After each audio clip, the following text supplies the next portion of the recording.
Alright, सो सभी को आवाज़ आ रही है मेरी? Yes, sir. Okay, so good morning. So last time कहाँ पर हम थे? लास्ट टाइम हम डिस्कशन कर रहे थे। मैं स्क्रीन शेयर कर देता हूँ, देन मैं कुछ शो करना चाह रहा था। सो दिखाई दे रहा है आपको स्क्रीन? बोलो। Yes, sir. ठीक है। सो लास्ट टाइम जब हम बात कर रहे थे तो हमने बात की थी यहाँ पर इस बारे में। कहाँ गया वो? कहाँ से स्टार्ट? यहाँ से। ठीक है। सो ये कुछ पॉइंट्स थे जिनके ऊपर हम बात कर रहे थे कि क्या हम एक ऐसा फंक्शन बना सकते हैं जो कि सिर्फ एक ही पॉइंट पर कंटिन्यूस हो। तो आपने कहा हाँ, बड़ी आसानी से बन जाएगा और ये प्रोसेस इसकी है। देन हमने कहा कि क्या हम ऐसा फंक्शन बना सकते हैं जो कि दो पॉइंट्स पर कंटिन्यूस हो। तो आपने कहा यस, बना सकते हैं, आसान है, कोई मुश्किल काम नहीं है। फिर बात आई कि क्या हम तीन पॉइंट पर बना सकते हैं। तो आपने कहा यस, वो भी हो सकता है। फिर आपने हर एक नेचुरल नंबर के लिए बोल दिया कि for every n belongs to natural number continuous function बनाया जा सकता है। नाउ लास्ट में जो क्वेश्चन था वो ये था सिंपली कि क्या हम काउंटेबली इन्फानाइट पॉइंट्स पर बना सकते हैं। तो मैंने आपसे कहा था कि अगर आप आइसोलेटेड वाली चीज दिमाग में रखो कि आइसोलेटेड पॉइंट्स पर तो फंक्शन आपका जो होता है वो कंटिन्यूस होता ही होता है, तो फिर आप क्या कर सकते हो, आप बना सकते हो बड़ी आसानी से। और ऊपर वाले केसेस भी बहुत आसान है बनाने। तो आइस ये क्या है, ये आइसोलेटेड पॉइंट्स वाले हैं, मतलब ये किस पर है, ये आर पर नहीं है फंक्शन। सो इस फंक्शन का अपने आप में कोई भी इंपॉर्टेंस खास नहीं है, ऐसा फंक्शन हर कोई बना सकता है। नाउ हमने कहा कि आर से आर पर हमें ऐसा फंक्शन चाहिए जो कि, अब हमने वर्ड यूज करना स्टार्ट कर दिया डिसकंटिन्यूस। ठीक है।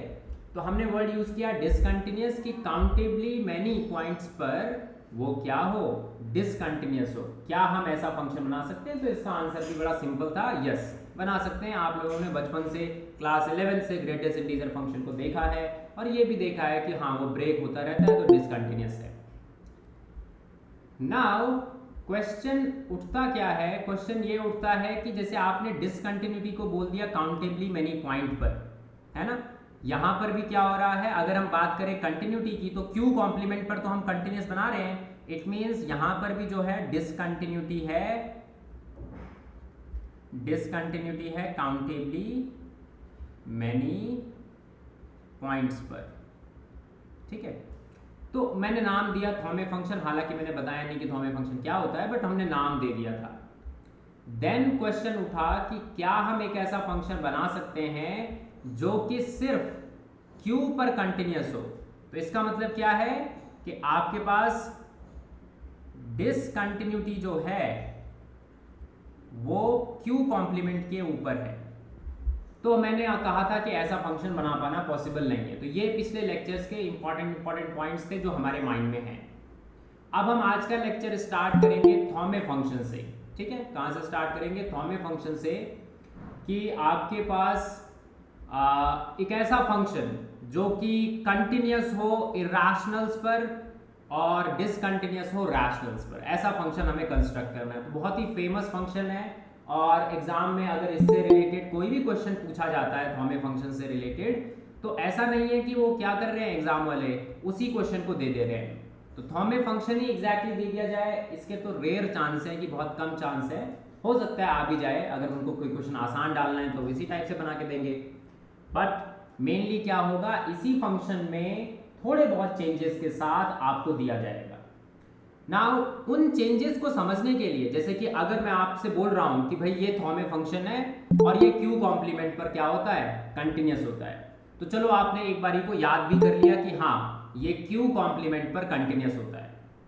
बट देन प्रॉब्लम क्या है कि अगर उन्होंने एग्जैक्टली थॉमे फंक्शन नहीं दिया, उसमें कुछ चेंजेस कर दिए, तो आप नहीं पता लगा पाओगे कि ये कितने पॉइंट्स पर, किस किस पॉइंट पर कंटिन्यूस है और किस किस पॉइंट पर डिसकंटिन्यूस है। सो इसके स्ट्रक्चर को समझना बहुत ज़रूरी है, किस तरीके से किसी पर्सन ने इस फंक्शन को क्रिएट किया है वो समझना बहुत ज़रूरी है और बहुत ही इंपॉर्टेंट है। इसलिए आपको इसके प्रूफ को बहुत ध्यान से देखना होगा। ठीक है, सो स्टार्ट करता हूँ मैं। ठीक है।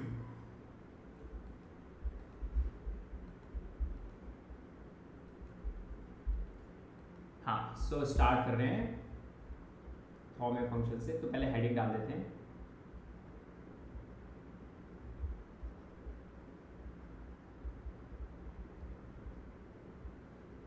ठीक है। सो सबसे पहले तो मैं लिखूंगा डेफिनेशन। मैं 1 सेकंड में आ रहा हूं, तब तक आप वेट करेंगे। ऑल राइट, सो स्टार्ट करेंगे। सो हमने क्या लिखा था, हम क्या बात कर रहे थे थॉमस फंक्शन के बारे में। सो हमने कहा था कि इस फंक्शन को हमें इरेशनल्स पर क्या रखना है, इरेशनल्स पर कंटिन्यूस रखना है और रैशनल्स पर डिसकंटिन्यूस रखना है। तो मैं आर पर नहीं डिफाइन कर रहा हूं, हालांकि इसको आर पर भी डिफाइन किया जा सकता है, बट फिलहाल मैं 0 1 पर डिफाइन कर रहा हूं सिंपली, क्योंकि आर पर जो डेफिनेशन होगी वो थोड़ा सा डिफिकल्ट होगी। ठीक है, इसीलिए 0 1 पर हम सबसे पहले इसको समझेंगे, देन अगर किसी पर्सन को आर पर उसे एक्सटेंड करना होगा तो हमें कोई दिक्कत नहीं होगी उसे समझने में। तो हम क्या करेंगे, फंक्शन को इस हिसाब से डिफाइन करेंगे। तो सबसे पहले हमने फंक्शन की वैल्यू ली। ठीक है, तो हमने कहा कि अगर आपका इनपुट 0 हुआ तो आउटपुट आप दोगे 1। फिर हमने कहा कि अगर इनपुट आपका इरेशनल नंबर है तो आउटपुट आप दे दो 0। फिर हमने कहा कि अगर इनपुट, ऐसा अच्छा लग रहा है,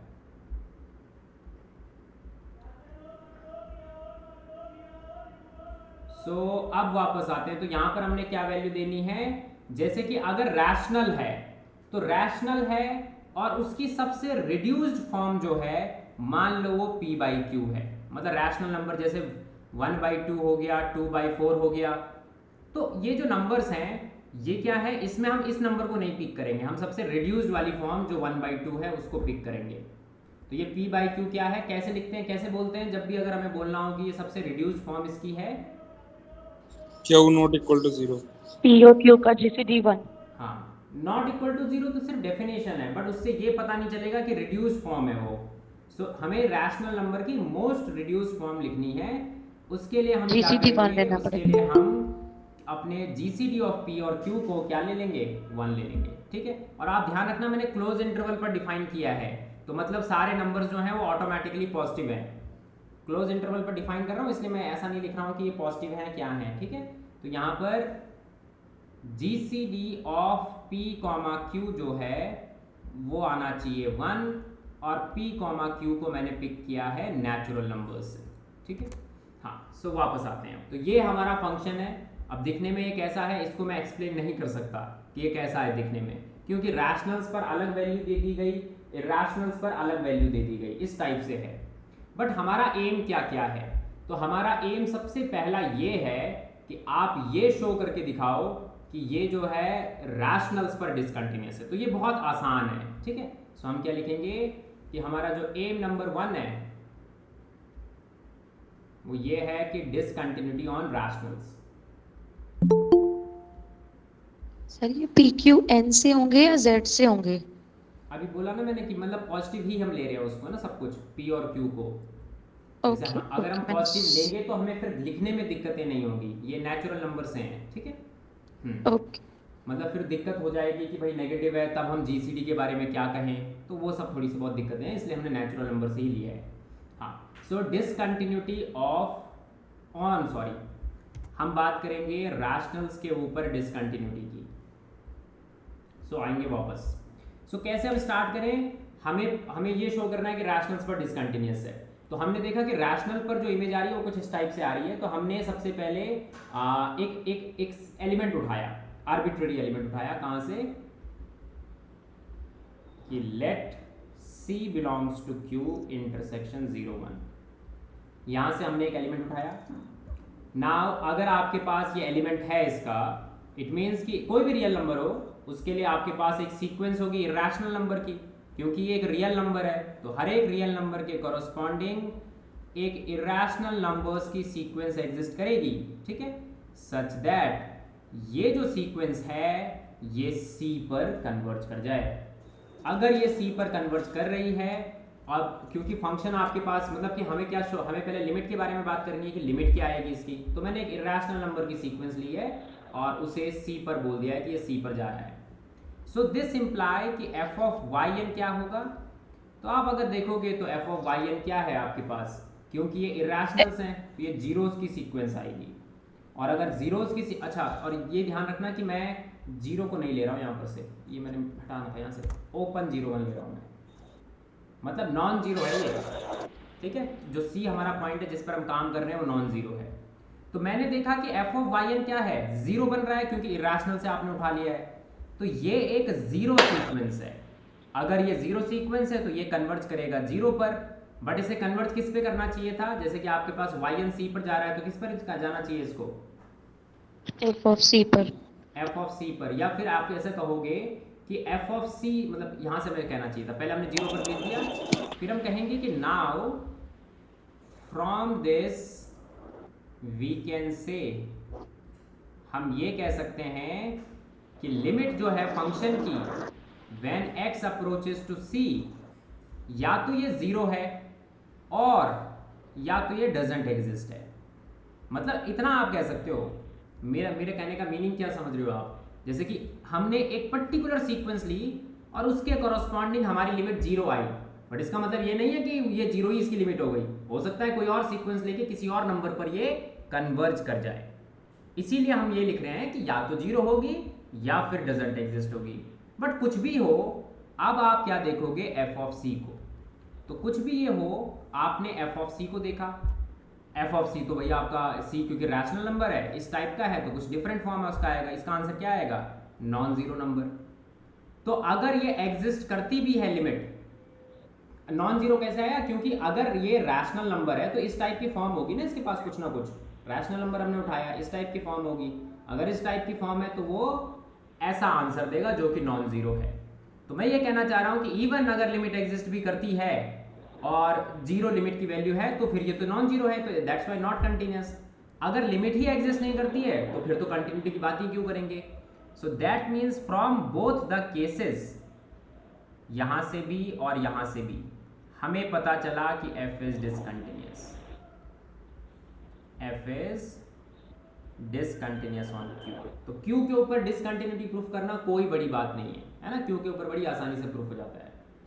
नाउ a नंबर जो 2 आपका है वो होगा कंटिन्यूटी ऑन q कॉम्प्लीमेंट।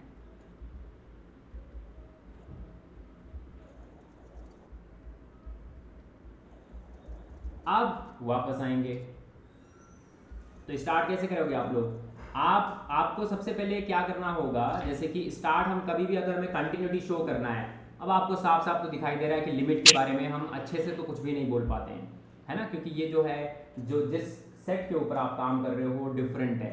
मतलब कि अगर आपने रैशनल नंबर्स की सीक्वेंस ली तो ये भी मैटर करेगा कि वो एलिमेंट क्या है उसका, तभी जाकर आप इमेज के बारे में बात कर पाओगे। तो मतलब ये मैं कहना चाह रहा हूँ कि लिमिट वाली अप्रोच, कि लिमिट हम इसके इक्वल शो कर देंगे, ये थोड़ा सा इम्पॉसिबल है यहाँ पर। क्यों? क्योंकि अगर आप एक आर्बिट्ररी सीक्वेंस लोगे तो उस आर्बिट्ररी सीक्वेंस की इमेज क्या लोगे ये आपको पता ही नहीं चलेगा, क्योंकि ये तो उसी पर बेस्ड है। सो दैट इज वाई, सो इसलिए हम नॉर्मल जो अप्रोच हमारी होती है हम सीक्वेंसेस की हेल्प से बोल देते थे, बट आज नहीं हम बोल पाएंगे।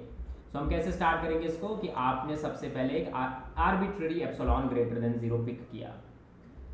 नाउ मैंने लिखा fx minus f of c, ठीक है। सी पर ये क्या, अच्छा रुक जाओ, पहले मुझे वो ले लेना चाहिए ना कि लेट सी बिलोंग्स टू क्या नाम है, q कॉम्प्लीमेंट।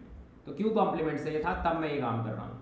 तो मुझे क्या शो करना है कि fx माइनस एफ सी का जो गैप है that should be less than epsilon whenever distance between x and c is less than delta for some delta greater than 0। हमें ये लेके आना है। तो मैंने कहा कि इसकी जो है पॉसिबल वैल्यूज 2 हैं। अगर अब c तो आपका इरेशनल से है, ये तो गारंटेड है, तो दैट मीन्स ये तो 0 ही है। ये क्या लिखा है, 0। अब ये 0 है तो दैट मीन्स सारा काम fx के ऊपर है। तो अगर आपके पास fx जो है p/q फॉर्म का है, यही वाला सेम,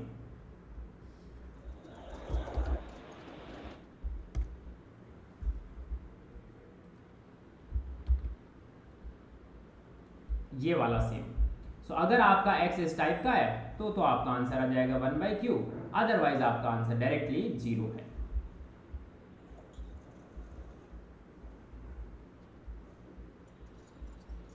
ठीक है, तो ये है। अब आगे चलते हैं कि हमें कैसे काम करना चाहिए। तो मैं नंबर लाइन पर मैं कुछ बनाने जा रहा हूं, ठीक है। तो नंबर लाइन पर ये नंबर लाइन है हमारे पास।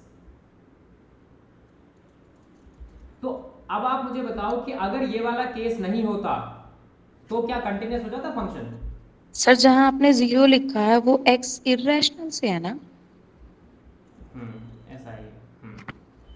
हाँ बोलो, अगर मैं ये कह रहा हूँ अगर ये केस नहीं होता तो क्या कंटिन्यूस हो गया प्रूफ? फिर कुछ करने की जरूरत है क्या उसके बाद? अगर ये केस है ही नहीं बीच में, मान लो थोड़ी देर के लिए, यस सर। है ना, फिर तो f x minus f c कितना है? जीरो ही है, और जीरो तो लेस देन एप्सिलॉन होता ही है। कोई भी डेल्टा आप ले लो, जो मर्जी आपको डेल्टा लेना है आप लो, और f x minus f c तो आ ही जाएगा लेस देन एप्सिलॉन। सो मतलब दिक्कत किस केस के साथ है? इस वाले केस के साथ, कि अगर आपने गलती से अपना एक्स ऐसा उठा लिया जो कि रैशनल नंबर है, तो मतलब हमें बात किसके बारे में करनी होगी? रैशनल नंबर्स के बारे में ही बात करनी होगी, बाकी तो अपने आप होता रहेगा, है ना। सो हम सबसे पहले क्या करते हैं, रैशनल नंबर्स को लाइन बाय लाइन लिखना स्टार्ट करते हैं, ठीक है। हाँ, सो 2 मिनट का मैं ब्रेक लूँगा, तब तक आप क्या करोगे, थोड़ी देर देखोगे इसको क्या कैसे कर सकते हैं। ऑल राइट, सो वापस आते हैं। हाँ, सो कहाँ पर थे हम? तो हम बात कर रहे थे कि अगर आपके पास इनपुट वेरिएबल x रैशनल हो गया तभी दिक्कत आती है, अदरवाइज तो दिक्कत है ही नहीं कुछ। तो मतलब हमें इसी चीज़ के लिए काम कर लेना चाहिए। तो मैंने क्या करा कि एक बार 0 से 1 के बीच के सारे रैशनल नंबर में लिखने की कोशिश करता हूँ, ठीक है। तो मैंने क्या कोशिश की, 0 से 1 के बीच के सारे रैशनल नंबर्स। सो सबसे पहला जो रैशनल नंबर मैं लिखूंगा वो मैंने लिख दिया, मान लो 1, ठीक है। तो थोड़ा सा इधर से चलो उल्टा भी लिख सकते हैं वैसे, 1, ठीक है। अब आप मुझे बताओ, चलो पहले ये लिख देते हैं, 1 हो गया, इधर मान लो 0 है। 0 को अभी तक हमने कुछ भी नहीं किया है, ठीक है, ये बात आप ध्यान रखना, 0 पर हमने कोई भी बात नहीं कही अभी तक। हाँ, सो ये 1 है, ये 0 है। अब हमने स्टार्ट किया 1/2 लिखा सबसे पहले, 1 सेकेंड, हमने लिखा 1/2, ठीक है। तो थोड़ा सा मैं मतलब इसे है तो इसकी लोकेशन यहीं पर, बट मैं थोड़ा सा इसे इधर लिख रहा हूँ, तो ऐसा समझ जाना आप कि स्केल के साथ ही काम नहीं हो रहा है। तो ये 1/2 मैंने यहाँ पर लिख दिया। अब अगला क्या होगा, 1/3। लेकिन जब आप 1/3 लिखोगे तो उसके साथ एक और रैशनल नंबर एग्जिस्ट करेगा, वो है 2/3। मतलब जब तक आप अपने डिनोमिनेटर को न्यूमरेटर से बिग रखोगे तब तक आपको रैशनल नंबर्स मिलते जाएंगे 0 से 1 के बीच वाले। अब जैसे ही आपने यहाँ पर लिखा 1/4 तो आपके पास 2/4 भी होगा, ठीक है। थोड़ा सा मैं गलत कर रहा हूँ सारा काम ना, क्योंकि 1/4 और 2/4 तो बड़ा कौन है, 2/4। तो चलो ऐसा करते हैं, ऐसा नहीं लिखते हैं, यहाँ पर से करते हैं ये काम। तो मैं ये कहना चाह रहा था, गलत ये है इसमें कि जैसे 1/4 यहाँ पर होगा, देन 2/4 थोड़ा उससे बड़ा होगा, वो 1 के ज़्यादा नज़दीक होगा, 3/4 और ज़्यादा नज़दीक होगा, तो ऐसे, ठीक है। अब 1/5 तो थोड़ा सा यहाँ पर मैंने 1/5 बनाया, फिर 2/5, फिर 3/5, फिर 4/5, फिर 5/6, नहीं सॉरी, हाँ बस 5/5 लिखने की ज़रूरत नहीं है। अब ये मैं नहीं कह रहा हूँ कि ये जो हैं इधर वाले जो मैंने लिखे हैं ये इनसे बड़े हैं या छोटे हैं, फिलहाल मैं लिखते हुए चल रहा हूँ डायरेक्टली, ठीक है। अब ऐसे करते करते करते मैं kth स्टेप पर पहुँच गया। सो मैंने लिखा 1/k और इससे थोड़ा सा उधर रख दिया, 1/k को ज़्यादा पीछे, फिर 2/k, फिर मैंने लिखा 3/k और 4/k, और ऐसे करते करते करते मैंने लिख दिया k-1/k, ये मैंने लिख दिया। सो इस तरीके से रैशनल नंबर्स आपके पास हैं, और ये k जो है धीरे धीरे बढ़ता जाएगा बढ़ता जाएगा बढ़ता जाएगा, और मतलब जितना बड़ा आप रखते जाओगे उतनी ज़्यादा टर्म्स आएंगी एक ही टाइप की। तो इसमें क्या इंपॉर्टेंट है कि डिनोमिनेटर में k है, इसमें क्या इंपॉर्टेंट है कि डिनोमिनेटर में 5 है, डिनोमिनेटर में 4 है, डिनोमिनेटर में 3 है, वगैरह वगैरह आपके पास लिखा हुआ है, ठीक है। नाउ मैं क्या लिखूंगा, मैं ये बात लिखने वाला हूं कि जो मैंने ये एप्सिलॉन लिया है corresponding to the epsilon taken above,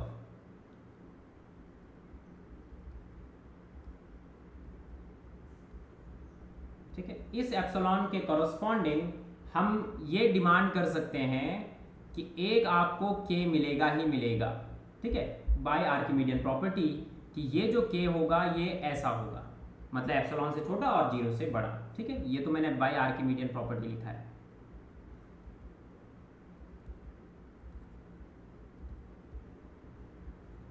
now मैं एक बात कहना चाह रहा हूं, ये तो मैंने इतना लिख दिया। नाउ मैं एक और, अब मैं बात क्या कहूंगा, अच्छा ये बताओ जरा, इन सब की इमेज कितनी आ रही है, जितने भी एलिमेंट्स हैं ये, इनकी इमेज क्या क्या आएगी? वन बाय के। सो इन सभी एलिमेंट्स की जो इमेज है वो आएगी 1/k, इसकी आएगी 1/5, इसकी आएगी 1/4, इसकी आएगी 1/3, 1/2 एंड 1, इस टाइप से चलने में लगा हुआ है, ठीक है। So corresponding to the given epsilon there exist वगैरह वगैरह हमने लिख दिया है। नाउ मैं एक बात यहाँ पर लिख रहा हूँ कि I can always choose a delta greater than 0 such that, ठीक है, आई can always choose a delta greater than 0। चलो पहले मैं ऐसा करता हूँ, ठीक है। तो लिखने के लिए हमने क्या किया, जो मैं लिखना चाह रहा था उसके लिए मैं एक चीज़ करता हूँ, पहले यहाँ पर मैं हल्का सा चेंज करता हूँ, इसको एक और लाइन नीचे खिसकाओ। अब मैंने क्या किया कि जो आपको ये k मिला, ठीक है, एक k मिल रहा है, इसे अगर आप k0 लिखना चाहते हो तो k0 लिख सकते हो। तो जो k0 के जो जहाँ से जो k0 से आगे वाले एलिमेंट्स हैं, मतलब ये वाले,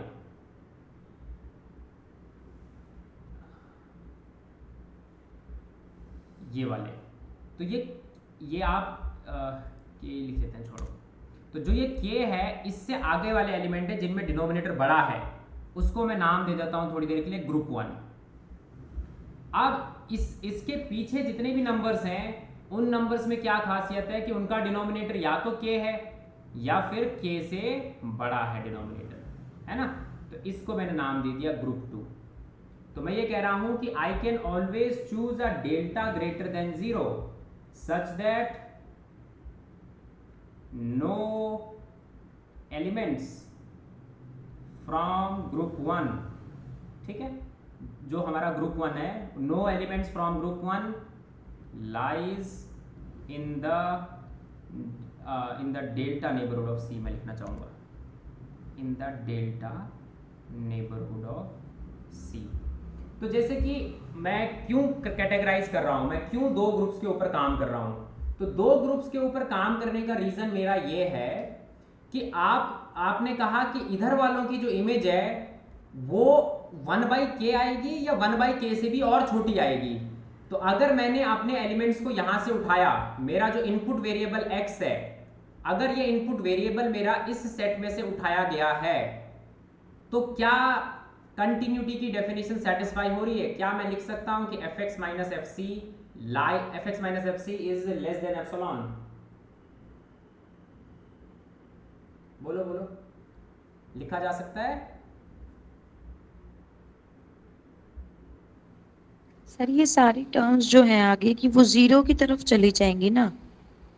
नहीं, ऐसा कुछ नहीं है कि 0 की तरफ चले जाएंगे। किसने कहा? ये जो है जब आप इनकी बात करोगे तो ये तो 1 की तरफ जा रही हैं। ऐसा नहीं है, मैं पहले से कह रहा था आपको कि इनकी जो लोकेशन है वो लोकेशन उसके हिसाब से नहीं है, स्केल के हिसाब से नहीं है इनकी लोकेशन। समझ आ रही मेरी बात आपको? ये जो है ना, अगर आपने k को इंक्रीज किया तो ये वाली टर्म तो 1 की तरफ जाने लगेगी।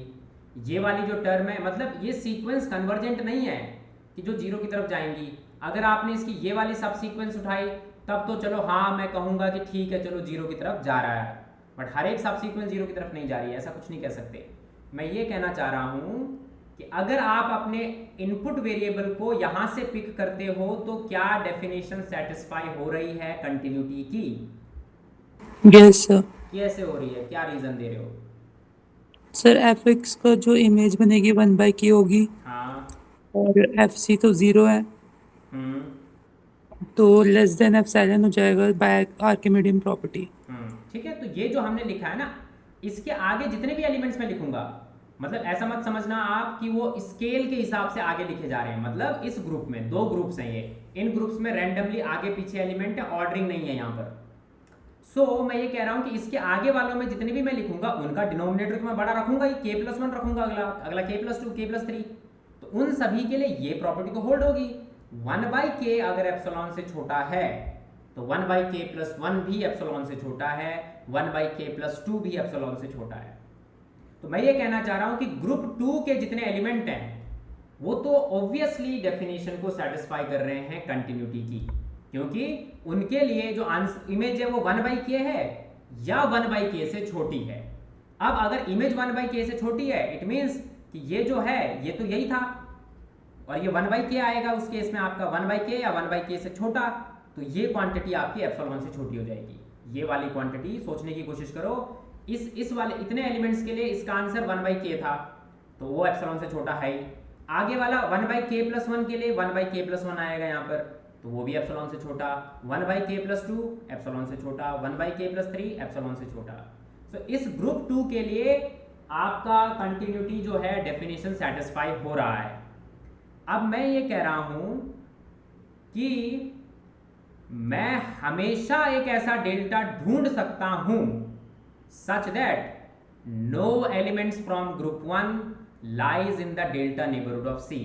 It means कि जब मैं कंटिन्यूटी की डेफिनेशन लिखूंगा तो कंटिन्यूटी की डेफिनेशन में मुझे ऐसा लिखना होता है एंड देन मुझे बोलना होता है कि fx minus fc less than epsilon है, ये बोलना होता है।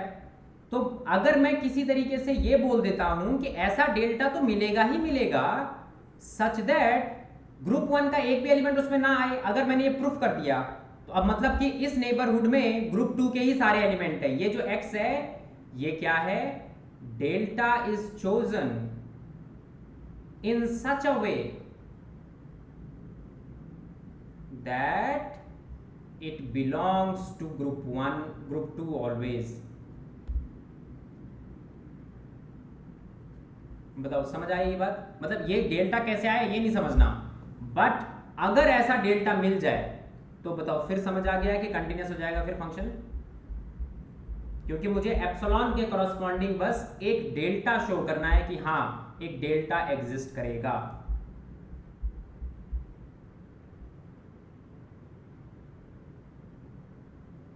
जिसको समझ नहीं आया वो बोल सकता है, अदरवाइज फिर मैं आगे बढ़ जाऊंगा।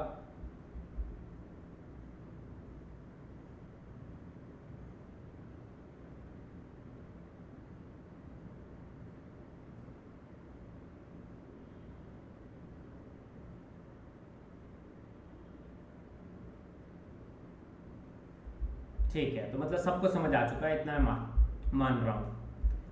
अब मुझे ये बोलना है कि मुझे एक ऐसा डेल्टा मिलेगा सच दैट इस नेबरहुड में इसका G1 का कोई भी एलिमेंट ना आए।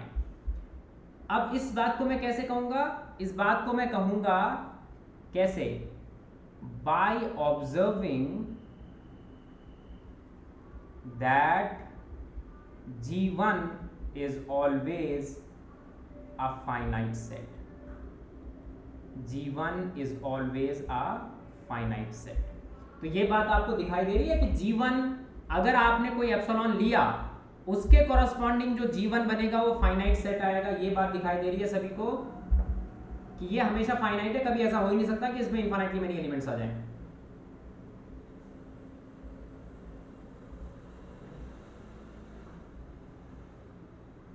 बोलो बोलो।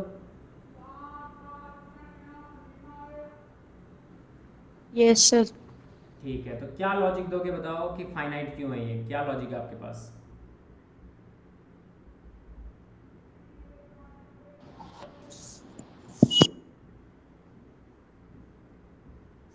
सर एक बस बोलो बोलो, कोई भी बोल दो। सर जैसे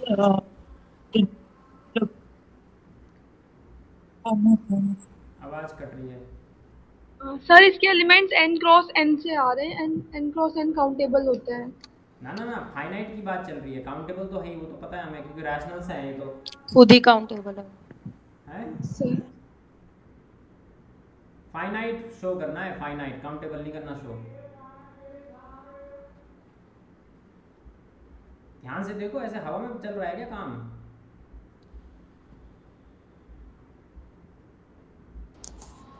कैसे फाइनाइट है जीवन के सारे एलिमेंट्स कि मतलब, अच्छा चलो वो सब छोड़ो, फाइनाइट फाइनाइट गया तेल लेने। आप मुझे बताओ कि ये कैसे पता चला आपको कि G1 और G2 किस तरीके से डिस्ट्रीब्यूट किए गए हैं? सर वो G1 तो और हमने G2 को डिस्ट्रीब्यूशन का बेसिस क्या था?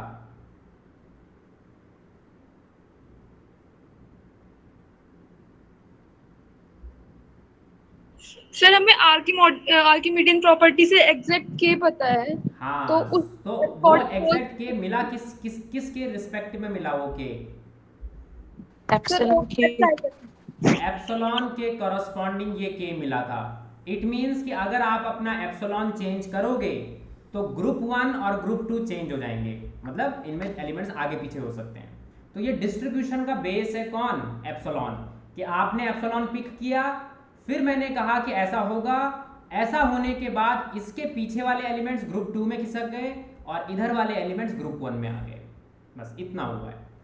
अब मुझे बताओ कि ग्रुप 1 के एलिमेंट्स फाइनाइट क्यों हैं?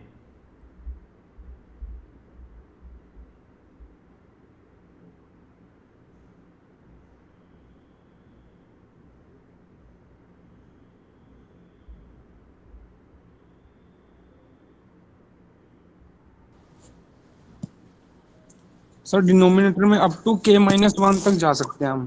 हाँ, सो k एक फाइनाइट नंबर है। So corresponding to a given epsilon, ये k एक फाइनाइट नंबर है। अब फाइनाइट नंबर है तो दैट मीन्स यहां पर जो आएंगे वो k-1 से पहले वाले आएंगे। तो k तो एक फाइनाइट नंबर है, तो उससे पहले वाले जितने भी नंबर्स आएंगे वो क्या है? फाइनाइट है। मतलब ये k वेरी नहीं कर रहा है। जो आप एप्सिलॉन लोगे उसके कॉरस्पॉन्डिंग ये फिक्स आपको मिल जाएगा, कोई ना कोई एक मिल गया। उसके बाद आपने ये वाले लिखे, तो इसमें क्या है, जैसे कि आपने स्टार्ट किया 1 2, फिर 1/3 2/3, 1/4 2/4 3/4, तो ऐसी 1/k-1, 2/k-1, 3/k-1, तो इतने ही एलिमेंट्स तो आएंगे। वो तो हमेशा फाइनाइट होगा, क्योंकि मेरे को पता है कि मेरे को कहाँ तक के एलिमेंट्स लिखने हैं।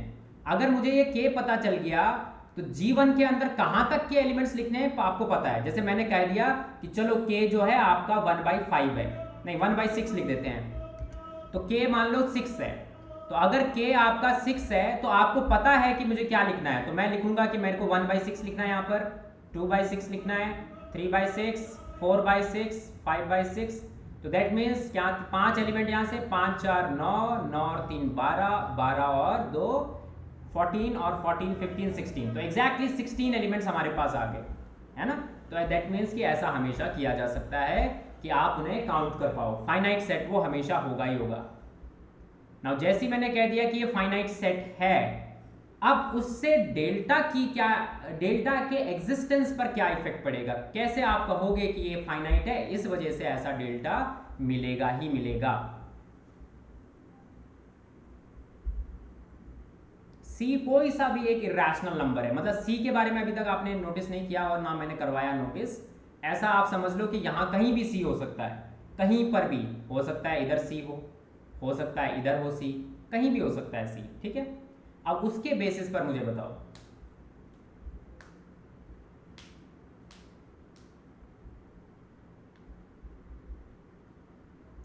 अगर मुझे ये पता चल गया कि ग्रुप 1 फाइनाइट है, तो डेल्टा की एग्जिस्टेंस की गारंटी कौन देगा?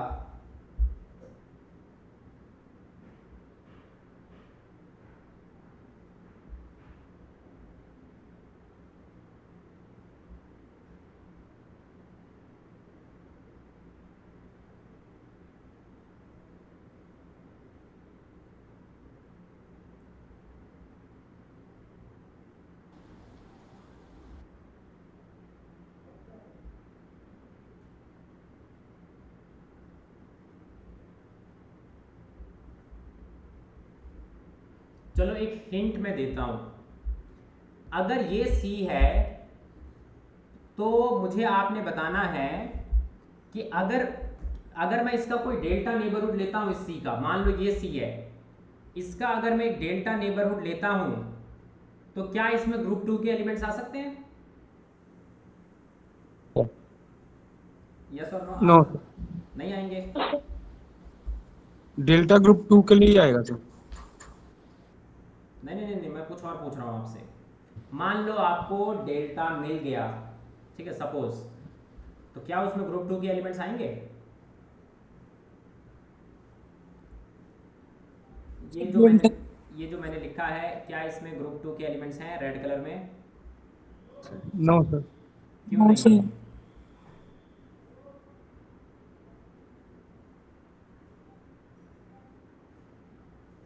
तो सर नहीं है। अच्छा, एक चीज याद करते हैं, रुक जाओ। आपको वीक नंबर 2 में करवाया गया था, अच्छा मैंने शायद करवाया भी ना हो, बट मैंने बोल दिया था।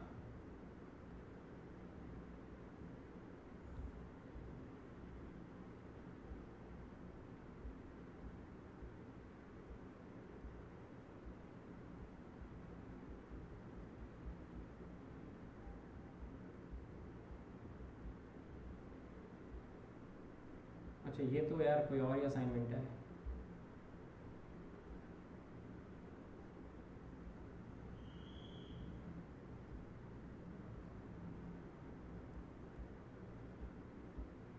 इस सेट में मैंने आपको कुछ याद रखने को कहा था, मैंने, अच्छा फाइनल प्रूफ तो मैंने नहीं दिया था इसका वहाँ पर भी, बट इसके बारे में आपने क्या सीखा था वहाँ पर, कोई मुझे बता सकता है?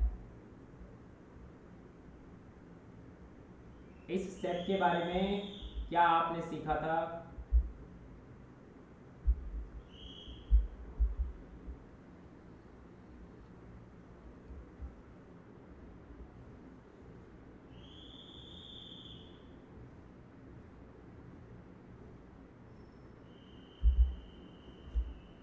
इसका अगर ऑप्शन ए करेक्ट है, इसका मतलब ये होता है कि इसके जो एलिमेंट्स हैं वो डेंस हैं इसके अंदर। डेंस होने का मतलब है कि इस सेट में से आप कोई भी एलिमेंट उठाओगे, उसके अराउंड अगर आपने नेबरहुड बनाया कोई सा भी, तो इस सेट में से, ठीक है, इस सेट में से कोई भी एलिमेंट उठाया, उसके अराउंड नेबरहुड बनाया, तो इस सेट का क्या होगा? इनफाइनाइटली मेनी एलिमेंट्स उस नेबरहुड में हमेशा प्रेजेंट होंगे। डेंस का मतलब यही है। तो ये सेट जो है और ज़्यादा छोटा है, इसमें m बाई हमने क्या कर रहे हैं वहाँ पर, इसमें सबसे पहले देख लो m/2 to the power n type element थे। अब वहाँ पर और ज़्यादा एलिमेंट्स हैं, वहाँ पर डिनोमिनेटर पर भी कोई रेस्ट्रिक्शन नहीं है। वहाँ पर डिनोमिनेटर पे रेस्ट्रिक्शन थी कि 2 की पावर्स वाले हैं, यहाँ पर तो कुछ भी हो सकते हैं। और वहाँ पर आपने कहा था कि वो डेंस होता है पूरे के पूरे क्लोज इंटरवल 0-1 में, तो दैट मीन्स ये वाला सेट भी तो डेंस होगा ही ना पूरे क्लोज इंटरवल 0-1 में। ये सारे के सारे रैशनल्स लिख दिए हैं आपने इसमें, तो डेंस होगा तो इस नेबरहुड में क्या ग्रुप 2 का कोई एलिमेंट नहीं आएगा? ये तो फाइनाइट सेट है। हम कहते हैं कि किसी भी नेबरहुड में इनफाइनाइटली मेनी एलिमेंट्स आने चाहिए, तो ग्रुप 2 के एलिमेंट्स नहीं आएंगे इसमें क्या?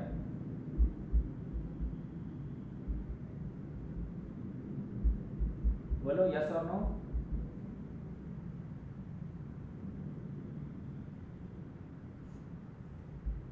सर जैसे आपने बोला था कि k-1/k, मतलब हमने स्केल वाइज नहीं रखा, तो फिर जो ये k-1 है वो जीवन में आएगा k-1/k। जब k को थोड़ा बड़ा बड़ा करते जाओगे तो 1 के नज़दीक आ हाँ, तो ये जाएगा। इधर शिफ्ट हो जाएगा, हाँ, तो इसका मतलब ये है कि इसके एलिमेंट्स किसी यहाँ पर भी प्रेजेंट हैं। आएंगे। हाँ, वैसे भी वहाँ से मैं कहना, वहाँ से मैं रिलेट करने की कोशिश कर रहा हूँ, या फिर वैसा चलो वहाँ से भी ना करो relate, but we have written all the rationals number that we have inside close interval 0-1. Now in any neighborhood, you know there are infinitely many rationals, because G1 contains only finitely many members, thus rest of the elements are coming from G2 inside this neighborhood. ठीक है, तो G2 से infinitely many elements इस neighborhood में आ रहे हैं। तो मेरा पॉइंट क्या था, मुझे क्या करना है, मेरा पॉइंट ये था कि जैसे मैंने एक नंबर C उठाया और उसका एक नेबरहुड में लेना चाह रहा हूं। G1 में फाइनाइटली मेनी मेंबर्स हैं, है ना, तो शुरुआत के मान लो कि कुछ एलिमेंट्स, जैसे कि मैं थोड़ा सा बड़ा नेबरहुड बनाता हूं, मान लो कि कुछ एलिमेंट्स इसमें G1 के प्रेजेंट थे, मान लो 1 2 3 4 5 6, क्योंकि फाइनाइट है हम गिन सकते हैं। अब मैं इन सभी नंबर से छोटा नेबरहुड ले लेता हूं, मैंने नेबरहुड ये लिया। अब क्या इसमें एक भी एलिमेंट G1 का है? अगर सिर्फ यही एलिमेंट्स G1 के थे जो रेड कलर से लिखे हैं लाइन लाइन करके, नहीं सर। तो मैं हमेशा देखो क्या मैं कह रहा हूं, ये सेट तो फाइनाइट है। अब इस नेबरहुड में आपको पता है कि इनफाइनाइटली मैनी रैशनल्स आने वाले हैं, तो इस सेट के कितने एलिमेंट्स यहां पर प्रेजेंट है? Finitely many. तो बाकी सारे के सारे एलिमेंट्स यहीं से उसमें जा रहे हैं। अगर ये सारे के सारे इसमें जा रहे हैं और ये फाइनाइटली मैनी है G1 के, तो मैं क्योंकि फाइनाइटली मैनी होने की वजह से मैं हमेशा अपना एप्सिलॉन श्रिंक कर पाऊंगा। जैसे कि ये C था, इसके अराउंड आपने नेबरहुड बनाया और रेड कलर से मैं रिप्रेजेंट कर रहा हूं G1 के एलिमेंट्स। तो G1 के एलिमेंट्स क्योंकि फाइनाइटली मैनी ही है तो ऐसे गिने जा सकते हैं। तो ये क्या है? रेड कलर वाले हैं। अब चाहे कहीं पर भी ये लोकेटेड हो, मैं बहुत छोटा एप्सिलॉन लेके, इतना छोटा कि सारे के सारे एलिमेंट जो हैं G1 के वो बाहर रह जाएं, तो इस नेबरहुड में एक भी एलिमेंट G1 का नहीं है। हमेशा किया जा सकता है क्योंकि ये तो फाइनाइट सेट है ना। अगर मान लो हर एक नेबरहुड में, अगर मैं ये कहता हूं कि हर एक नेबरहुड में G1 के एलिमेंट आ ही रहे हैं, तो इस बात से ये बोला जा सकता है ना, फिर तो G1 को इनफाइनाइट होना पड़ेगा। ऐसा कैसे पॉसिबल है कि फाइनाइट सेट है आपके पास और इस C पॉइंट के हर एक नेबरहुड में G1 के एलिमेंट है? ऐसा तो पॉसिबल नहीं है। फाइनाइट सेट होने की वजह से आप उसे हमेशा बाहर रख सकते हो। बात समझ आ गई? सर ये तो आप यही बोल रहे हो ना कि Q का डिराइव्ड सेट पूरा R होता है? नहीं ये नहीं बोल रहा हूं मैं। कहां पर बोल रहा हूं मैं ऐसा? नहीं मतलब हम ऐसा सोच सकते हैं ना कि हम कोई भी उठाएं तो उसकी नेबरहुड में इनफाइनाइटली रैशनल्स आने चाहिए। हाँ ना वो नहीं बोल रहा हूं मैं। यहाँ पर आने तो चाहिए, मैं सिर्फ G1 के एलिमेंट्स को बाहर रखना चाह रहा हूं कि G1 के एक ऐसा नेबरहुड मुझे चाहिए C plus delta C minus delta, such that G1 का एक भी एलिमेंट उसके अंदर ना आए। तो मैंने कहा कि क्योंकि ये फाइनाइट सेट है, इसलिए हमेशा ऐसा किया जा सकता है कि एक ऐसा नेबरहुड आप ढूंढ निकालो सच दैट उस नेबरहुड में एक भी एलिमेंट रेड कलर वाले ना आए। सो जैसे ही वो आपने लिखा कि ऐसा डेल्टा मिल रहा है, और जैसे ही ये डेल्टा मिला, इट मींस यहां पर जो x है वो सिर्फ G2 से है, और G2 के जो मेंबर्स थे वो सारे के सारे लेस देन एप्सिलॉन सेटिस्फाई कर रहे थे, क्योंकि आपने 1/k को लेस देन एप्सिलॉन माना है। ठीक है, सो इतना ही मेरी तरफ से इसमें एक्सप्लेनेशन होगा। अगर आपको डाउट है आप इसका रिकॉर्डेड वीडियो देख सकते हो, और देन कुछ डाउट होगा तो आप पूछ लेना। ठीक है, तो मैंने काफ़ी एक्सप्लेन कर दिया जितना मेरे से हो सकता था। ठीक है, अब हम आगे बढ़ेंगे। तो यहां से आपको पता चला कि भाई इरैशनल्स पर तो ये क्या हो रहा है? कंटिन्यूस हो रहा है। जितने भी इरैशनल्स हैं सब पर ये कंटिन्यूस हो रहा है, क्योंकि fx माइनस एफ जो है आपका वो क्या है? लेस देन एप्सिलॉन है। ठीक है ना, रैशनल्स पर हमने दिखा दिया। अब क्वेश्चन उठता है जीरो का, कि जीरो पर क्या है, क्योंकि जीरो को हम हर जगह से अलग अलग कर रहे थे। सो ये एम नंबर 3 है।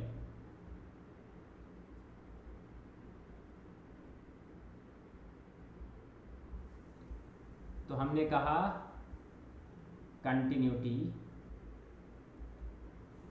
एट जीरो, तो जीरो पर मैं कंटिन्यूटी चेक कर रहा हूं। कैसे करके मैं चेक कर सकता हूं, कोई बताएगा? कंटिन्यूस है या नहीं है?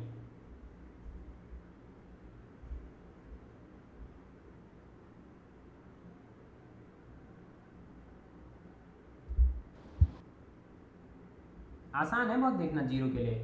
जल्दी कंटिन्यूस। Not continuous. क्यों है नॉट कंटिन्यूस? लॉजिक सर कोई भी हम डेल्टा लेंगे तो वहां पे हमें इरेशनल नंबर मिल जाएगा, तो उस पे फंक्शन की वैल्यू 0 है और 1 और 0 का डिस्टेंस 1 रहेगा, तो लेस देन एप्सिलॉन नहीं हो पाएगा। ठीक है, तो ऐसा कर सकते हैं। तो हम वो डेल्टा वाली डेफिनेशन पे नहीं जाओ, आपको यूज करनी चाहिए सीक्वेंशियल डेफिनेशन। तो हमने एक सीक्वेंस उठाई क्यू कॉम्प्लीमेंट से, ठीक है, सच दैट एक्सएन जो है वो 0 पर चला जाए। अब आपने एफ ऑफ एक्सएन लिखा, तो एफ ऑफ एक्सएन कितना आएगा इस केस में? एफ ऑफ एक्सएन आएगा 0, क्योंकि इरेशनल्स हैं। अब ये कन्वर्ज किस पर होगा? 0 पर ही। तो दैट मीन्स यहाँ से आपको पता चला कि लिमिट ऑफ फंक्शन जो है वो या तो 0 है या फिर डजंट एग्जिस्ट है। बट देन आपने वैल्यू देखी कि यहाँ से वैल्यू जो है वो तो 1 है, तो ये दोनों तो अनइक्वल आ गए। है ना। तो that's why f is not continuous. Limit and value of the functions are unequal. हालांकि ये भी मैंने नहीं कहा कि लिमिट एग्जिस्ट कर रही है, हो सकता है किसी और सीक्वेंस से कुछ और आ जाए, तब तो कंटिन्यूस वैसे भी नहीं होगा। बट मान लो कि जीरो लिमिट होता है तो उसकी वैल्यू फंक्शनल के इक्वल नहीं है। So that's why it is not continuous at zero. तो क्या लिखेंगे? Discontinuous at zero.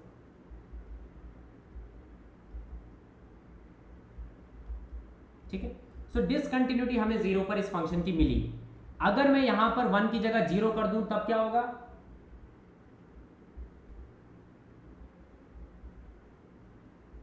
कंटिन्यूस होगा। तब ये कंटिन्यूस बन जाएगा। ठीक है। तब क्यों कंटिन्यूस होगा? जैसे इरेशनल्स को प्रूफ किया गया उसी तरीके से आप इसको बोल सकते हो। ठीक है। सो अगर हम क्या करते हैं, यहां पर 1 की जगह 0 रख देना, तो एक बार आप इस प्रूफ को समझना, एक और बार समझना, घर जाके टाइम दूंगा मैं। देन आप वहां पर 0 प्लेस करना, x0 = 0, तब ये फंक्शन कंटिन्यूस हो जाएगा 0 पर। ठीक है। तो इस 0 पर हमेशा एग्जाम में देख लेना क्या वैल्यू दी हुई है, क्योंकि 0 रैशनल नंबर तो है बट उसका p/q फॉर्म नहीं है। सो 0 का क्योंकि p/q फॉर्म नहीं है, मतलब एक यूनिक नहीं है, क्योंकि 0/1 0/2 तो दिक्कत कर सकता है। इसीलिए 0 पर जरूर चेक करना कि क्या हो रहा है। सो इस तरीके से थॉमे फंक्शन का जो डिस्कशन है वो हमने फिनिश कर लिया है। ठीक है। तो थॉमे फंक्शन हमें अच्छे से समझ आ गया है कि थॉमे फंक्शन किस तरीके से बिहेव करता है और कोई प्रॉपर्टी उसके पास है कि ये कंटिन्यूटी कंटिन्यूटी वो क्यों है कंटिन्यूटी। ठीक है। अब आते हैं वापस।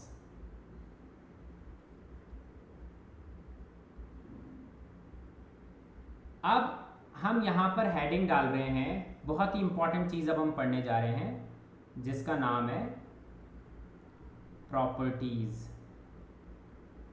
ऑफ कंटिन्यूअस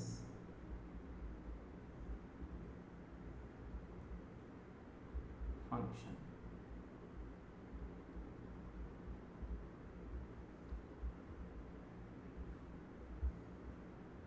ठीक है। तो अब हम कंटिन्यूअस फंक्शन की प्रॉपर्टी पढ़ने जा रहे हैं। तो जो पहली प्रॉपर्टी आपको पढ़नी है उसका नाम है नेबरहुड प्रॉपर्टी।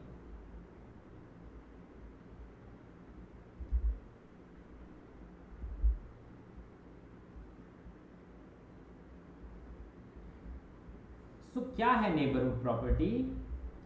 तो जैसे कि सबसे पहले तो इंटरवल हम कंसीडर करते हैं। ठीक है। सो हमने लिखा let I be an interval। ठीक है। I एक इंटरवल है एंड f आपके पास एक फंक्शन है जो कि I से R पर जा रहा है। ठीक है। be a continuous function। तो एक कंटिन्यूस फंक्शन आपके पास मिल गया एक कंटिन्यूस फंक्शन आपके पास मिल गया I से R पर। ठीक है। एंड c आपने कंसीडर किया I से, such that f of c is non zero. ठीक है। Then conclusion number 1। तो अगर आपने कहा है कि c एक ऐसा एलिमेंट है जिस पर ये नॉन जीरो है, तो अगर ऐसा होता है कि f of c पॉजिटिव है, नॉन जीरो होने का मतलब क्या है? हो सकता है पॉजिटिव हो सकता है नेगेटिव हो, दो ही केसेस पॉसिबल है। तो कहा यह जाता है कि अगर फंक्शन पॉजिटिव दे रहा है किसी पॉइंट पर और वो कंटिन्यूअस है, तो ऐसा नहीं हो सकता कि वो अचानक से जीरो वैल्यू नेगेटिव आंसर दे दे, है ना। मैं क्या कहना चाह रहा हूँ, नेगेटिव नहीं, नॉन पॉजिटिव आंसर दे दे। ठीक है। तो क्या मैं कहना चाह रहा हूँ, जैसे कि ऐसा समझो, एक फंक्शन में बना रहा हूँ कंटिन्यूअस और c पर उसकी वैल्यू जो है वो कुछ नॉन जीरो है, मान लो थोड़ी देर के लिए पॉजिटिव है, तो ये वैल्यू जो है f of c की है। अब अचानक से फंक्शन ऐसा नहीं कर सकता कि अचानक से जीरो उसने वैल्यू दे दी या नेगेटिव वैल्यू दे दी। जैसे कि उसे अगर जीरो को क्रॉस करना है तो उसे थोड़ा टाइम लगेगा जीरो को क्रॉस करने में।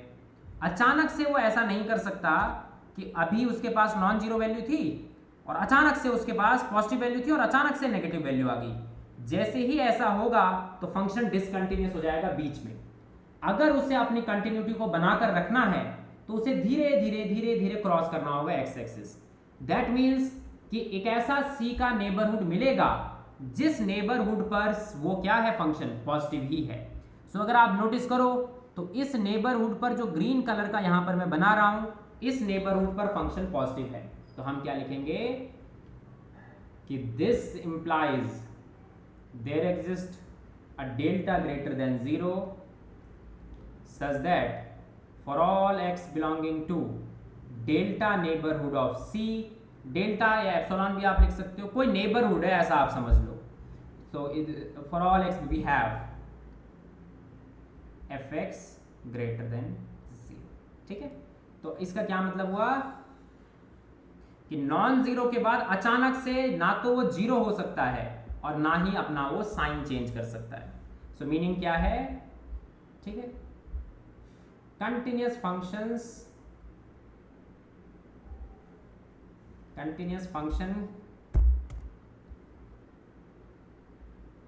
कैन नॉट मेक, या फिर क्या वर्ड होना चाहिए, मेक ही सही है शायद, cannot change its nature abruptly. sudden changes are observed in the sign, ठीक है। तो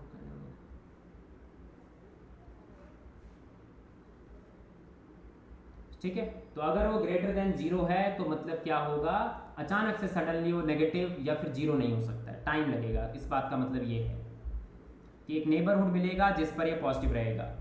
सिमिलरली अगर नेगेटिव है तो फिर आपको एक नेबरहुड मिलेगा जिस पर वो नेगेटिव ही रहेगा।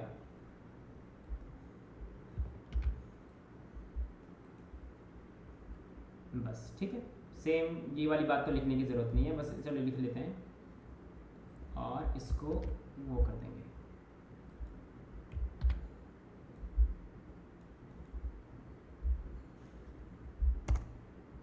लेस देन 0, ठीक है। तो ये है नेबरहुड प्रॉपर्टी। अब इसको हम चलो प्रूफ करेंगे कि कैसे प्रूफ करना है, मतलब क्योंकि ये कंटिन्यूटी की प्रॉपर्टी है, इट मीन्स ये कंटिन्यूटी की डेफिनेशन से ही प्रूफ की जा सकती है, ठीक है। सो मैं प्रूफ करूंगा एक ऐसे केस के लिए जहां पर मान लो ये पॉजिटिव था, ठीक है, तो उसी केस के लिए मैं प्रूफ करूंगा, नेगेटिव के लिए ऑटोमेटिकली वो प्रूफ हो जाएगा। सो केस नंबर 1, जब आपका f of c greater than 0 था तब आपको बोलना है कि एक नेबरहुड मिलेगा।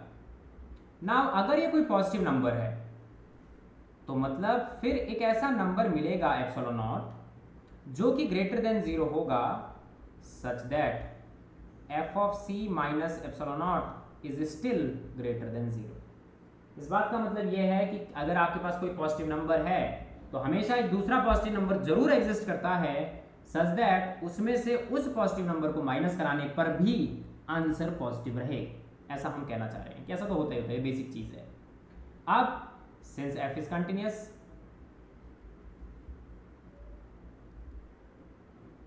अगर एफ कंटिन्यूअस है तो हम क्या कहेंगे कि करस्पॉन्डिंग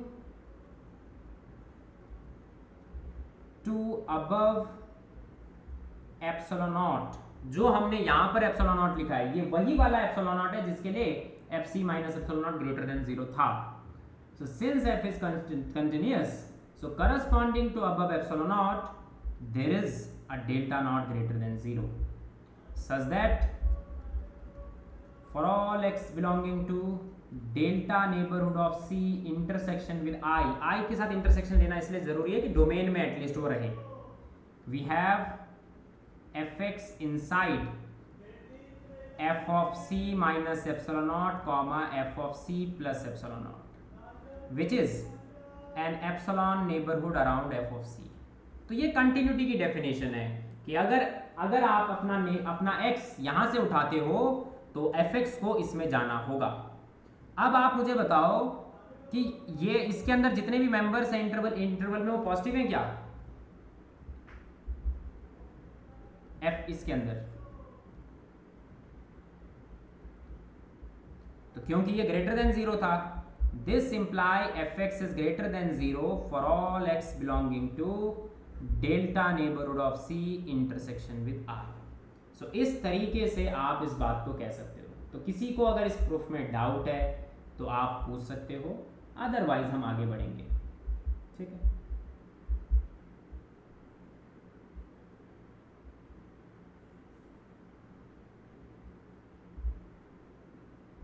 ठीक है, तो किसी को कोई डाउट नहीं है इसलिए हम आगे बढ़ते हैं।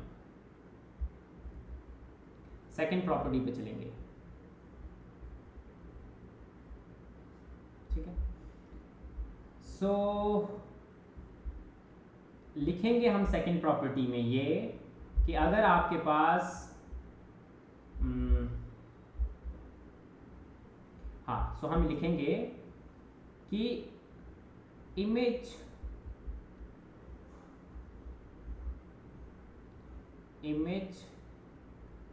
of a compact set is compact under a continuous function।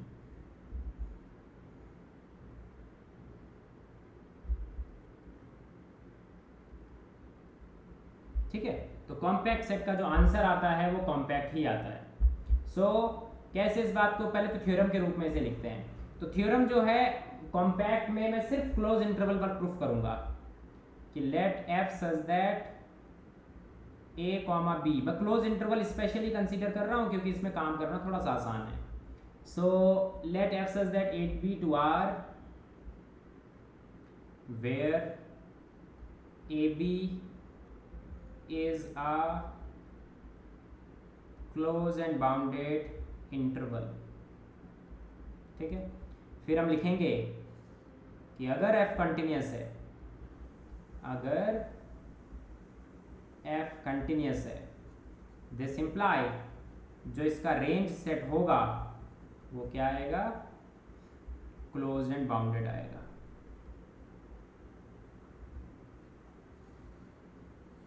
ठीक है, अब हम इसका छोटा सा प्रूफ लिखने की कोशिश करेंगे। तो सबसे पहले हम बात करेंगे बाउंडेडनेस के बारे में। ठीक है, सो अब अगर मतलब मैं सबसे पहले अज्यूम करता हूं,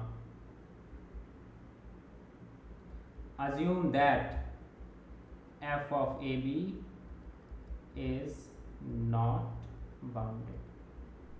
तो सबसे पहले मैं चलो बाउंडेडनेस प्रूफ करके दिखाऊंगा कि बाउंडेड सेट का आंसर आपके पास, जैसे कि ये फंक्शन है, ये बाउंडेड नहीं, क्लोज वर्ड भी सही है, क्लोज एंड बाउंडेड सेट का आंसर जो है वो बाउंडेड आता है, ये मैं गारंटी के साथ मान रहा हूं। ठीक है, तो अब ये मुझे प्रूफ करना था, सो मैंने क्या करा, मान लिया कि बाउंडेड नहीं है। अगर ये बाउंडेड नहीं है, इस बात से ये पता चलेगा कि there exist sequence of elements in f of ab। f of ab में सीक्वेंस ऑफ एलिमेंट्स मिलेगा सच दैट इट डाइवर्जेस। तो मतलब क्योंकि कोई अनबाउंडेड सेट है तो उसमें से हमेशा एलिमेंट्स की एक सीक्वेंस बना मैं सकता हूं जो कि इन्फिनिटी की तरफ जा रही हो या फिर माइनस इन्फिनिटी की तरफ जा रही हो, मतलब डाइवर्ज कर रही हो बेसिकली। सो अब मैंने उस सीक्वेंस को, क्योंकि वो सीक्वेंस है और वो सीक्वेंस है कहां की, रेंज सेट की सीक्वेंस है। सो अगर वो रेंज सेट की सीक्वेंस है तो उसका नाम कैसा होगा दिखने में, ऐसा। ठीक है, तो वो ऐसी होगी दिखने में, और ये एक्शन वहां पर कहां से है, डोमेन से है, सच दैट इट डाइवर्जेस। अब आपसे मैं एक क्वेश्चन पूछना चाह रहा हूं, मान लो कि आपके पास कोई सेट है, कोई सीक्वेंस है जो कि डाइवर्ज करती है, तो क्या उसकी कोई सब सीक्वेंस कन्वर्ज कर सकती है या बाउंडेड हो सकती है सब sequence? Yes sir. Yes sir. हो सकती है, कैसे? एग्जांपल, जैसे आपने सीक्वेंस ले ली, 1 1 1 2 1 3 1 4। वो डाइवर्जेंट नहीं है सीक्वेंस, वो तो ऑसिलेटिंग अच्छा, है। वो ओसिलेटरी है, ठीक है ठीक है। डाइवर्जेंट हमें चाहिए। डाइवर्जेंट की डेफिनेशन आपको इसीलिए n to the power minus 1 to the power n। एक बार रिपीट करो, क्या? n to the power minus 1 to the power n। n to the power n, ये नहीं, n to the power minus 1 to the power n। 1 by n नहीं समझ पा रहा हूँ। 1 by n प्लस माइनस 1, ऐसा कह रहे हो कुछ? No sir, sir n to the power minus 1 to the power n। n to the power minus 1 to the power m, यानी कि 1 by n की पावर n।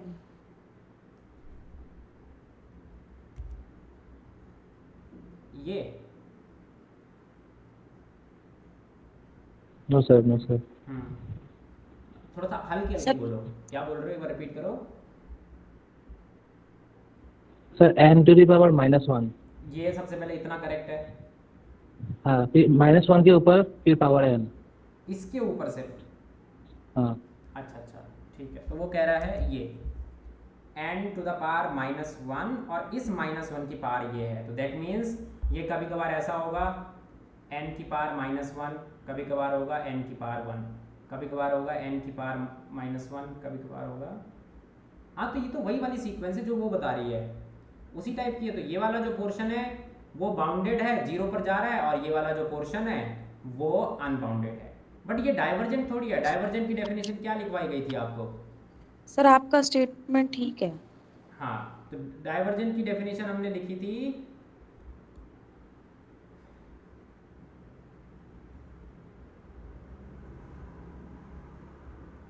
कहीं तो लिखी थी यार।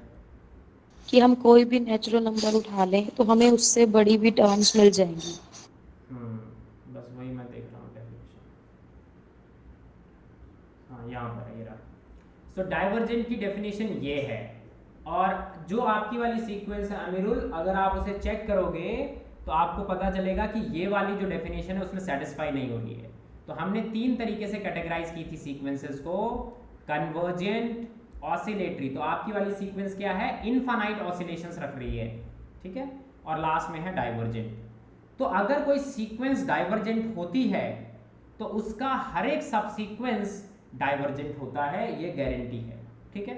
अगर कोई सीक्वेंस कन्वर्जेंट है तो उसका हर एक सब सीक्वेंस कन्वर्जेंट होगा, ठीक है, ये भी गारंटी है। नाउ अब वापस आते हैं, तो हमने एक सीक्वेंस ली जो कि डाइवर्जेंट थी यहाँ पर, ठीक है। नाउ xn जो है वो कहाँ का एलिमेंट है, वो क्लोज इंटरवल ए बी का एलिमेंट है, क्लोज एंड बाउंडेड सेट ये है। अगर कोई sequence close and bounded set में है तो बाय बोल्ज़नो-वेरस्ट्रस थ्योरम इसके पास एक लिमिट होगी।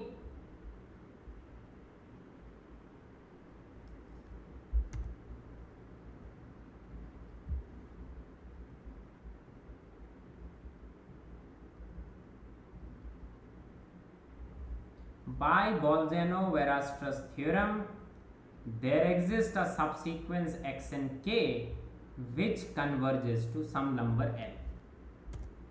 अब आप कंटिन्यूटी का यूज करो। कंटिन्यूटी क्या कहती है कि अगर कोई सीक्वेंस l पर जा रही है और फंक्शन कंटिन्यूस है तो उसकी इमेज किस पर जाएगी, f ऑफ l पर। सो इससे आपको पता चला कि देयर एग्जिस्ट अ सब सीक्वेंस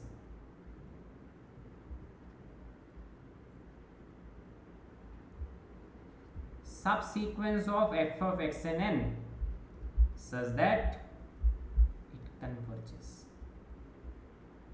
आपने तो कहा था ये डाइवर्जेंट है, अगर ये डाइवर्जेंट है तो इसकी हर एक सबसीक्वेंस डाइवर्ज करनी चाहिए।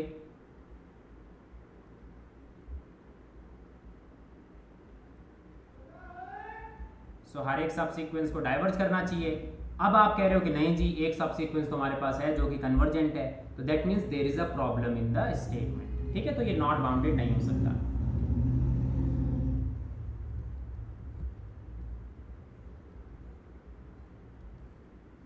which is a contradiction, this imply f is continuous, नहीं, this imply f of ab is bounded,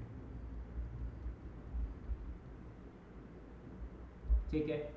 अब हम बात करेंगे क्लोज्डनेस के बारे में कि क्लोज्डनेस के बारे में आप क्या कह सकते हो, ठीक है, कि जो आपके पास ये रेंज सेट है ये क्लोज्ड क्यों है ना। बाउंडेड शो करने में तो कुछ भी दिक्कत नहीं हुई, इवन आप फील करने की कोशिश करते तो भी शायद आप बाउंडेड प्रूफ कर पाते, बट क्लोज प्रूफ करने में शायद हमें दिक्कत होने वाली है।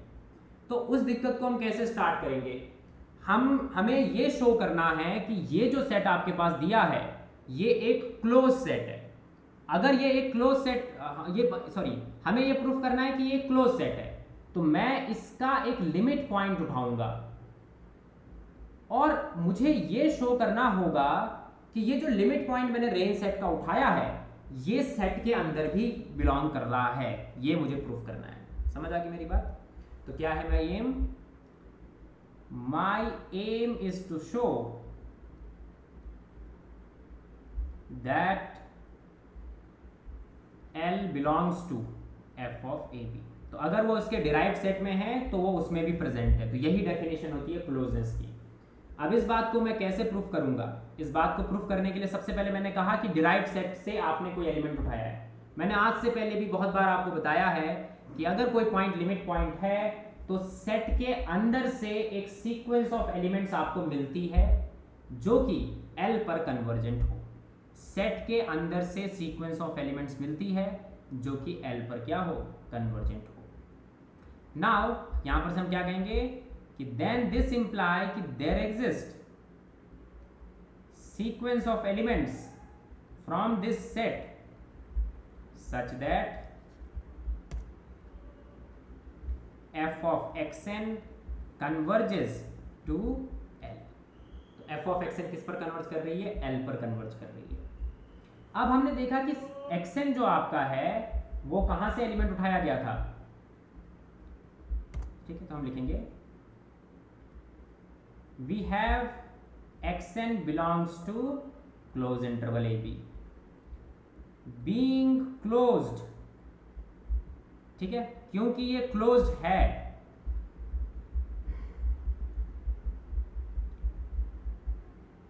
And bound. चलो पहले बाउंडेड लिखते हैं। बीइंग बाउंडेड देयर एग्जिस्ट सब sequence xnk such that xnk converges to some x0। अब ये जो x0 है क्या ये क्लोज इंटरवल a, b का मेंबर होगा?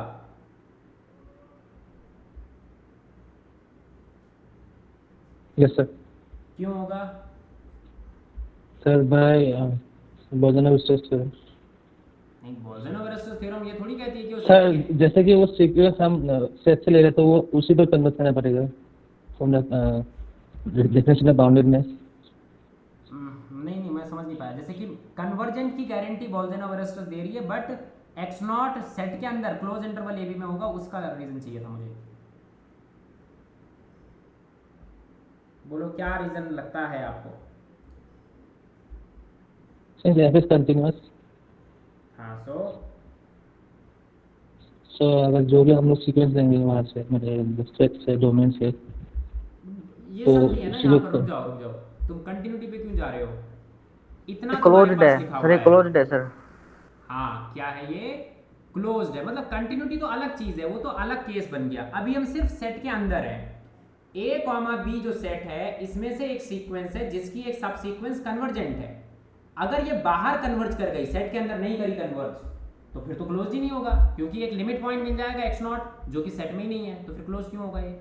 सो आपको ऐसा कहना चाहिए कि being closed x0 belongs to close interval AB। ठीक है, तो x0 क्लोज इंटरवल AB का मेंबर है। अब ये x0 क्लोज इंटरवल AB का मेंबर है, दैट मींस मैं f ऑफ x0 लिख सकता हूं। f ऑफ x0 में तब तक नहीं लिख सकता जब तक ये सेट का मेंबर नहीं है, डोमेन का मेंबर नहीं है। तो ये मैं लिख पा रहा हूं, this is well defined expression f of x0। Now continuity क्या कहता है? बाय कंटिन्यूटी और f of xnk converges to f of x0। ठीक है, तो ये हमें पता चल गया कि ये कन्वर्जेंट है इस पर। अब इसको मान लो अपनी स्टेटमेंट नंबर A, इसको मान लो अपनी स्टेटमेंट नंबर B। हमें पता है कि मेन सीक्वेंस कन्वर्जेंट है, उसकी सब सीक्वेंस भी कन्वर्जेंट है।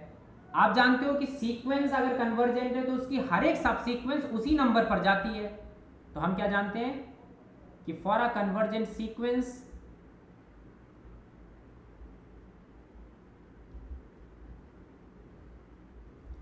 its every subsequence converges to the same limit। So same limit पर ये कन्वर्जेंट होती है। अगर ये सेम लिमिट पर कन्वर्जेंट है, इससे आपको पता चला कि f ऑफ x0 असल में L ही है, क्योंकि डोमेन में एक एलिमेंट है जिसकी इमेज L है। इट मीन्स कि ये f ऑफ AB का एलिमेंट है। सो फाइनली हमने प्रूफ कर दिया कि L आपका बिलोंग कर रहा था इसमें। सो यूजिंग दीज टू आप कह सकते हो कि क्लोज एंड बाउंडेड का जो आंसर आता है वो हमेशा क्या आता है, close and bounded. That means image of a compact set under a continuous function is continuous. ठीक है, ऑल राइट। नहीं, मैंने उल्टा क्या, image of a compact set under a continuous function is compact, ऐसा लिखना सही रहेगा वैसे।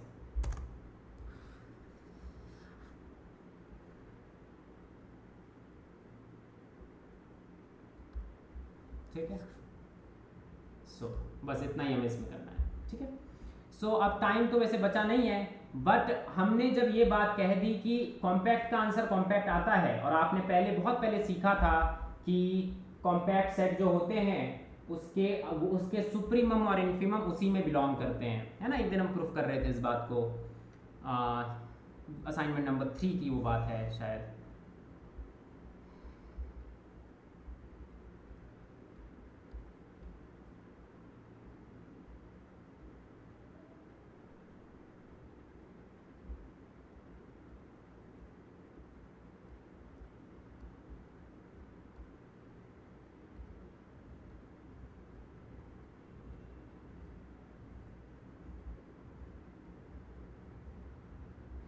ये है शायद,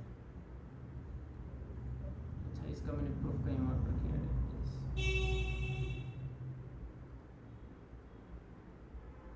ये तो एक टाइम पहले हमने कहा था कि सबसे पहले तो हमारा थ्योरम ये था मेनली, जिस थ्योरम के ऊपर हम काम कर रहे थे।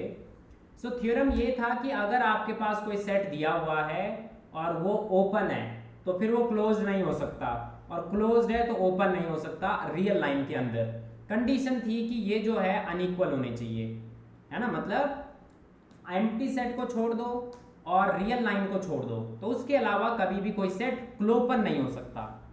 तो उसके लिए स्टेप 1 हमारा ये था कि मैंने आपको प्रूफ करके दिखाया था कि कॉम्पैक्ट सेट के सुप्रीमम और इन्फीमम हमेशा उसी में बिलोंग करते हैं। तो यहां पर हमने वो बात कही थी। ठीक है, ये बात मान लो आपको याद है ना। अगर आपको ये बात याद है तो हम एक और चीज लिख सकते हैं 3rd नंबर प्रॉपर्टी में। तो हम क्या लिखेंगे कि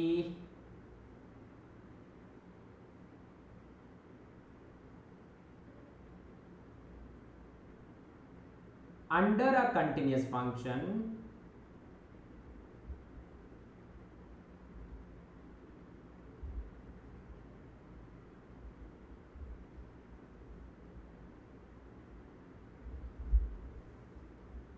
supremum and infimum are always attained.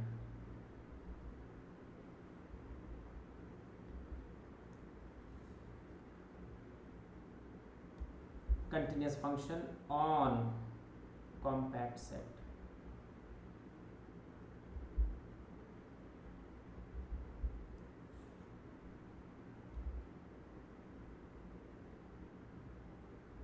सो हमने लिखा कि अगर कोई फंक्शन कंटिन्यूअस है, क्लोज इंटरवल ए बी कह दो चाहे कोई कॉम्पैक्ट सेट कह दो, उसके ऊपर तो उसमें हमेशा सुप्रीमम और इन्फीमम हमेशा अटेन होंगे ही होंगे।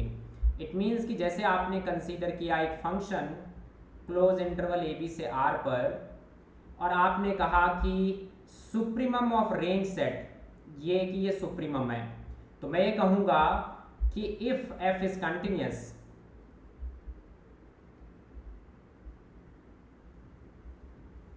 तो मैं कहूंगा कि if f is continuous, this imply there exist x not inside close interval a b such that f of x not is equal to supremum of range, there exist y not belongs to close interval a b such that f of y not is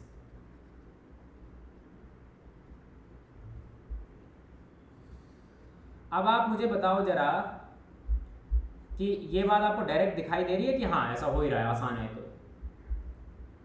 बोलो direct दिख रहा है ये जो हो रहा है यहाँ पर?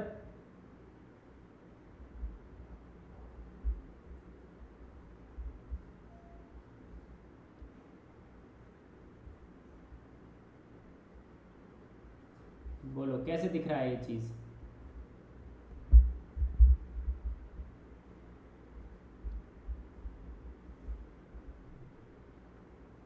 रेंज कॉम्पैक्ट है सर, हाँ फिर तो उसके सुप्रीमम इन्फीमम बिलोंग करेंगे सर उसमें रेंज में ही सर। हाँ, सो दैट्स वाई। ठीक है, तो हम इस वाली का, ये तो डायरेक्ट एप्लीकेशन है, ये कोई अलग से नहीं है, थर्ड नंबर प्रॉपर्टी कोई अलग नहीं है, सेकंड की ही कोरोलरी आप समझ सकते हो, या फिर बात को अलग तरीके से कहना। सो हमने सेकंड स्टेटमेंट में सीखा था कि कॉम्पैक्ट है रेंज, और कॉम्पैक्ट है तो सुप्रीमम और इन्फीमम बिलोंग करेंगे, दैट्स वाई। सो मैं अब अगली प्रॉपर्टी लिख रहा हूं कि अंडर अ कंटिन्यूअस फंक्शन, ठीक है, देयर एग्जिस्ट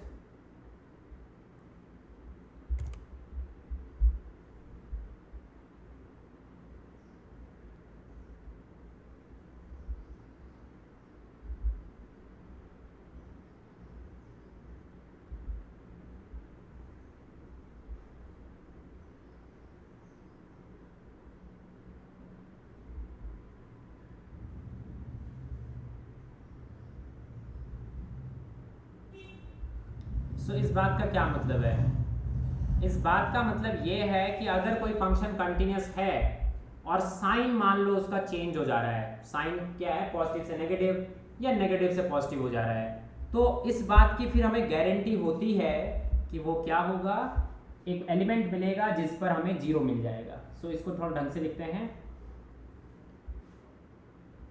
कि let I is equal to close interval a B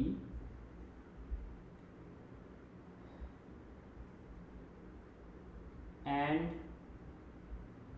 f such that a b to r be continuous। तो कंटिन्यूस है। फिर मैं कहूँगा कि if f of a and f of b have opposite sign, अगर इनके पास जो साइन है वो अपोजिट है, if f of a and f of b have opposite sign, this imply कि a और b के बीच में हमेशा एक थर्ड पॉइंट एग्जिस्ट करेगा such that f of c is 0। ठीक है, तो मीनिंग ये है कि अगर आपके पास एक कंटिन्यूस फंक्शन है और ये आपके पास a है, a पर मान लो पॉजिटिव वैल्यू मिल गई, b पर मान लो नेगेटिव वैल्यू मिल रही है, तो क्योंकि फंक्शन कंटिन्यूअस है तो उसको एक बार तो x एक्सिस को क्रॉस करना ही होगा, एटलीस्ट वन। तो ऐसा नहीं है कि एक ही बार करेगा, लेकिन एटलीस्ट वन टाइम्स तो उसे क्रॉस करना ही होगा, ऐसा हमने इस प्रॉपर्टी में लिखा है। तो कल का लेक्चर हम स्टार्ट करेंगे इंटरमीडिएट वैल्यू थ्योरम के इंट्रोडक्शन से, एंड देन लगभग 2 डेज में हम इसको फिनिश कर देंगे। तो 2 तारीख तक आपके लेक्चर्स फिनिश हो जाएंगे, एंड देन हम उसके ऊपर आ जाएंगे फिर असाइनमेंट शीट डिस्कशंस के। ठीक है, सो आज की क्लास में बस इतना ही। सर रियल कब तक खत्म हो जाएगा? 15-16 तक होगा या 20 तक होगा ज़्यादा। और सर एग्जाम का क्या स्टेटस है? स्टेटस तो कुछ नहीं है, 19 तारीख उन्होंने लिखा है कि अगर 17 से 19 में एग्ज़ाम होगा पिछले वाले टर्म का, जो जून वाले बच्चे थे उनके लिए, तो अगर उस वाले एग्ज़ाम को आपने देना है तो वो तो उसी टाइम पे होगा, आ जाएगा 10 तारीख तक आ जाएगा एडमिट कार्ड शायद।